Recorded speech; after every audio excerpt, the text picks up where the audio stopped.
پرۆژەی نووری جیهان.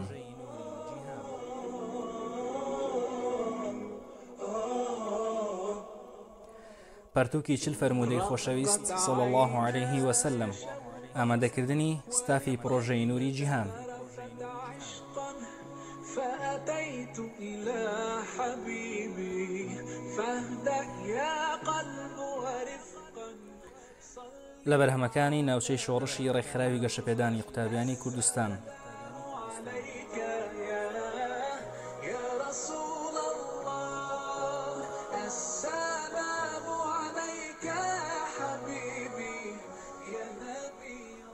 ناوی پەرتووک چل فەرموودەی خۆشەویست صلی الله عليه وسلم ئامادەکردنی ستافی نووری جیهان.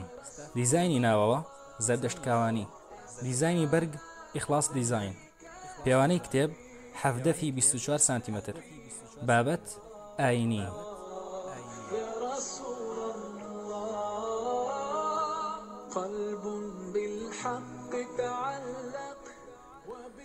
لە بەڕێوەبەرایەتی گشتی کتێبخانە گشتیەکان هەرێمی کوردستان ژمارە سپاردنی 630 ساڵی 2023 پێدراوە. مافی چاپ پارێزراوە. اقرأ يا محمد السلام عليك يا رسول الله السلام عليك. خوێندنەوەی یەحیا جوامێر، مۆنتاژ و کاری دەنگ ئەحمەد عەلی. السلام عليك يا رسول الله السلام عليك يا حبيبي يا نبي الله يا رسول الله. پێشەکی بەناوی خۆی بەبەزەیی و بەخشندە. الحمد لله رب العالمين والصلاة والسلام على خاتم الأنبياء والمرسلين نبينا محمد وعلى آله وصحبه أجمعين. سواس و ستایش بۆ خوای گەورە توانە وزەی پێداین کە جارێکی تر لە خزمەتی فەرمایشت و وتەکانی پێغەمبەرمان بین صلی الله عليه وسلم.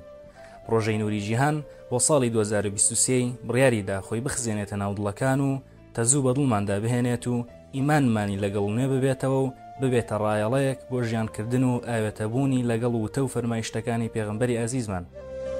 ئەویش بە سازدانی پێشبڕکەی ساڵانەی نووری جیهان کە پرۆژەیەکی سەرتاسەریە ڕێکخراوی گەشەپێدانی قوتابیانی کوردستان بە مەبەستی ئاشنابوون و ژیانکردن و بەرجەستەکردنی فەرمایشتەکانی پێغەمبەرمان. بەو هیوایەی ئەمە ببێتە دەرگایەک و دەلاقەیەک بۆ ڕەزامەندی خوای گەورە و پیشاندانی خۆشەویستیمان و پەیوەستبوونمان بە فەرمایشتەکانی پێغەمبەرمان بۆ پێگەیاندنی نەوەیەک بۆ ئایندەی نەتەوەیەک. ئەم نووسراوە هەوڵێکە و هەنگاوێکە بۆ ئەو مەبەستە و پشتیوان بخوا بەشێک لە ئامانجەکانمانی تێدا دەپێکین لە ناساندن و ئاشناکردنی کردار و گفتارەکانی خۆشەویست صلی الله عليه وسلم بە تاکی بەشداربووانی قۆناغی ئەم جارەی پرۆژەی نووری جیهان.